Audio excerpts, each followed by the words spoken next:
Hello there my RPG lovers and welcome to another video.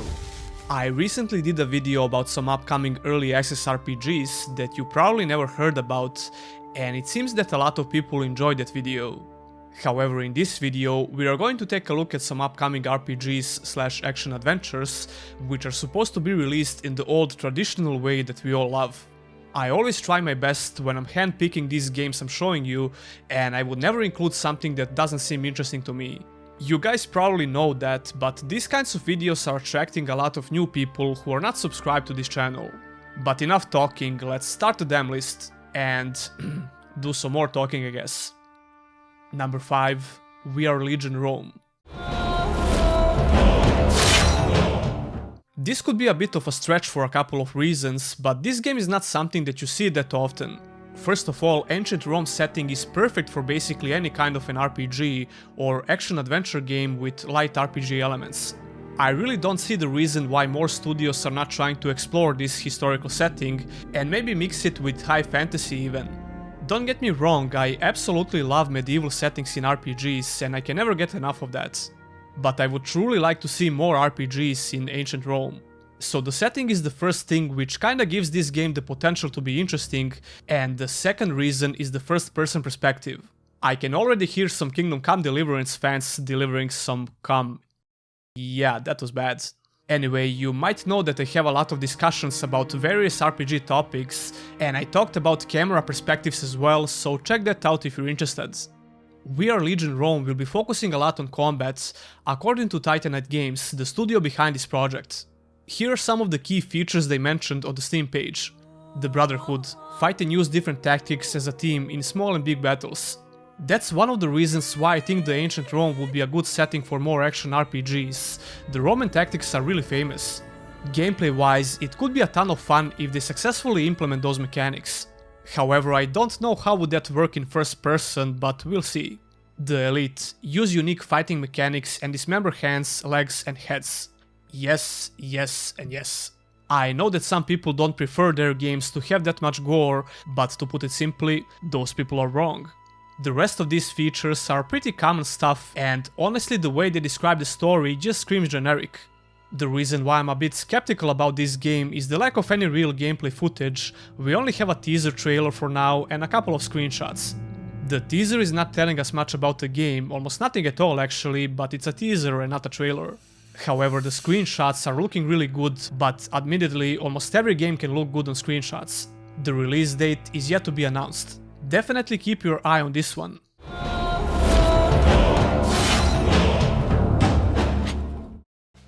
Number 4. Swordcery.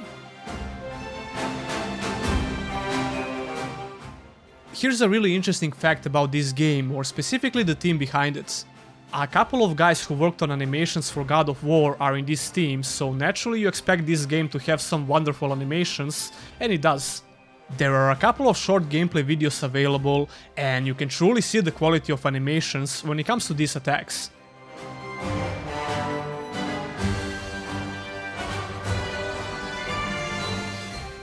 But what about the game itself? Well, I'm glad you asked. Swordcery has a really interesting premise actually, which gives the story a lot of potential to be good. A cataclysmic event called the World Rending took place on Earth, which caused a giant sword to fall from the sky. And that giant sword caused a huge rain of blades. I mean, can you get more edgy than this? I gotta stop with these cringy ass jokes, man. This unironically sounds really cool actually. You play as a character named Colt who has a task to collect these swords. I think the name Colt sounds more appropriate for someone who uses guns, not swords. But these guys seem to really enjoy the irony, not just about Colt. Anyway, Swordcery is described as a rogue light RPG that has a lot of different weapon types, each with their own unique playstyle. There are 10 sword classes in total, and we can see a short preview video for each of them.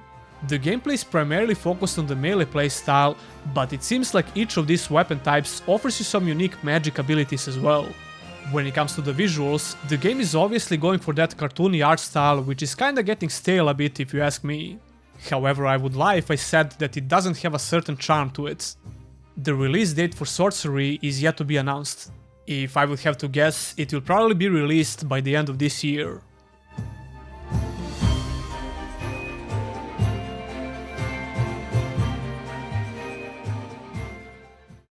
Number 3.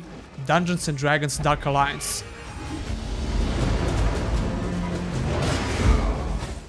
If you watched a couple of my similar videos, you know that I always cheat a bit with one of the games. Well, Dark Alliance is that game on this list, because there is a high possibility that you actually heard about this game, judging by 4 million views it got on the trailer. If not, well, let me tell you about it. Although the info for this game is really scarce, but the story behind it is really inspiring. The studio developing this game is called Tukue, I guess, or Tuki. By the way, Tuki means dick on Serbian. Anyway, this studio got rejected a few times by Wizards of the Coast, the company that owns Dungeons & Dragons IP. But they kept trying, and eventually Wizards of the Coast not only decided to publish this game, they also bought this whole studio. That immediately doubled the budget for this game, which is great. Dark Alliance was supposed to be an isometric action RPG at first, but after that great boost to the budget, they decided to go with a third-person perspective. That's all fine and dandy, but what about the game itself? Dark Alliance is definitely more focused on the co-op experience, but you will be able to play it in the single player as well. Although I highly doubt that experience will be of a similar quality compared to the co-op mode. The trailer for the game is pure action and I absolutely love it. It looks like a hack and slash game from the third-person perspective, which is not bad at all if done properly. And judging by everything that we could see from the trailer, these guys know what they're doing. However, the game seems to be light on RPG elements, at least from all that I could see. You have 4 different characters that you can choose, each with their own unique abilities, and you can also customize your gear. Even though I like that gameplay trailer a lot, I have one serious concern when it comes to the gameplay. The shaking camera effects. Now look, I know that shaking camera is supposed to create a sense of impact in a way, but it seems like whoever was in charge of this mechanic turned it up to the max. IGN had a gameplay preview video, and it looks like the shaking camera is a bit reduced compared to some parts of the trailer. But it's still very noticeable and overtuned in my opinion. If you don't care about this, well that's great, but I would really like to see the option to turn it off, or at least reduce the effect a bit in the options. Dark Alliance is going to be released really soon actually, June 22nd to be exact. Number 2. For Elements. thousands of years, our ancestors have guarded the elemental stones. They've kept our world safe from the other realm. Yeah, you heard that right, the game is called Elements. Maybe it doesn't have an extremely creative name, but the game itself looks really good. We stepped into the zone of the cartoony art style again, but for a good reason. The developer described it as a beautiful open-world adventure RPG, and I agree with that beautiful parts. This highly stylized look won't be appealing to everyone of course, but if you don't have problems with that, I think Elements should be on your radar. There are a couple of reasons why I decided to put it so high on this list. The RPG features seem to be really strong, unlike in some other games on this list, and that's always a big plus in my book. This game has a variety of different looking biomes to explore, full gear customization and crafting, different abilities, etc, etc. Unfortunately, it doesn't have a character creation, because it tries to tell a story about these 2 siblings who are on the quest to find 8 elemental stones and restore the balance to the world. It sounds interesting enough, but nothing too crazy. So you can choose to play the game as one of these pre-made characters. But here's the thing. Elements will have a long forgotten feature, and I think a lot of people will appreciate it.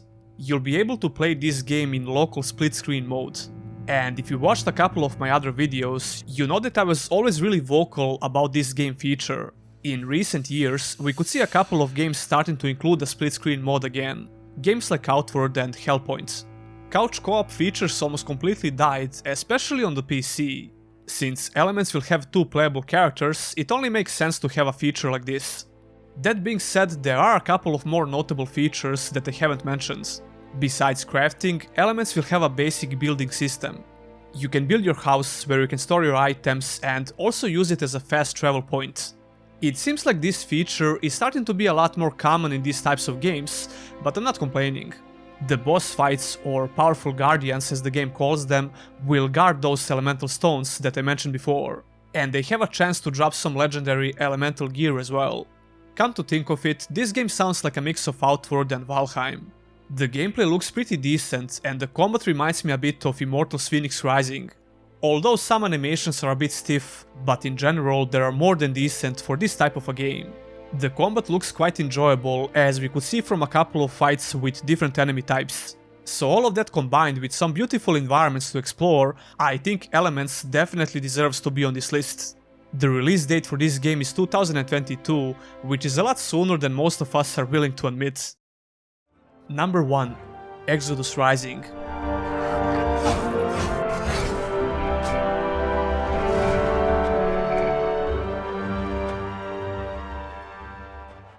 This is by far the most interesting game on this list, in my humble opinion of course. Why? Well, I can basically repeat everything that I said about Elements and a lot more. First of all, it looks absolutely amazing, not just for a game that's made by a small studio, but just in general. Artistically, it seems like they're aiming for something in between realism and cartoony graphics, along with a high fantasy setting. That cartoony part is mostly for the character models in the game and combat effects. All of it blends so seamlessly together that you never think twice about it. It's quite rare to see such an immersive world that just begs to be explored. That's the exact feeling I had when I watched a couple of gameplay videos for Exodus Rising. Even a lot bigger studios can really struggle with creating a decent fantasy world, so this is really impressive to me. I like to believe that's one of the most reassuring things when it comes to the general quality of this game. But not only that, of course, the gameplay looks really smooth with interesting visual effects, but we'll talk about the gameplay soon. Exodus Rising is the first game on this list which is described as a story-driven action RPG. Speaking about the story, you play as a mercenary hired by a combined order judge and his guardians to aid them in their journey into the depths of the Barton Forest. That sounds like a pretty good introduction to the story, but we can't actually judge the storytelling of this game obviously until it comes out. It's definitely going to be a huge part of this game, and I'm wondering how they're going to approach it. Like I mentioned before, I can basically say everything like I did for Elements when it comes to the RPG features. There is a character creation system, you have customizable gear, and a variety of spells and abilities and all of that juicy stuff. I especially like the design of this particular armor set and the gear in general. So what about the gameplay? Even in this alpha trailer, I think the gameplay looks really smooth and enjoyable. You never know how it's going to feel until you try it out for yourself, but it's not easy to hide any imperfections, especially when it comes to the combat system. Judging by everything that I could see so far, every single playstyle looks fun to play, whether it's melee, ranged or magic. When it comes to the melee attacks in particular, I was pleasantly surprised to see some pretty smooth animations, especially for that spinning move. This really makes me excited for the melee combat and the gameplay in general. I really hope the controls are good as well.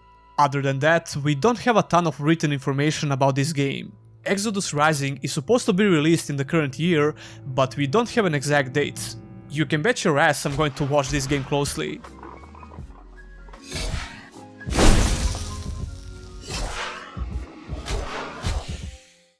And that would be it, I guess. Tell me your opinion about these games and which one looks the best to you and why. Leave a comment down below. Just to be clear, I'm not paid by any of these developers to promote their game, I just do some research and find the games that look interesting to me. I hope you enjoyed this video, and if you did, pressing the thumbs up button would mean a lot. Don't forget to subscribe for more RPG content. If you want to support the channel in the long run, consider becoming a Patreon or a YouTube member. You can get your name on the end credits, as well as some other perks like early access to videos, Discord roles, my plans for future content, etc, etc. That will be all, and I'll see you in the next one.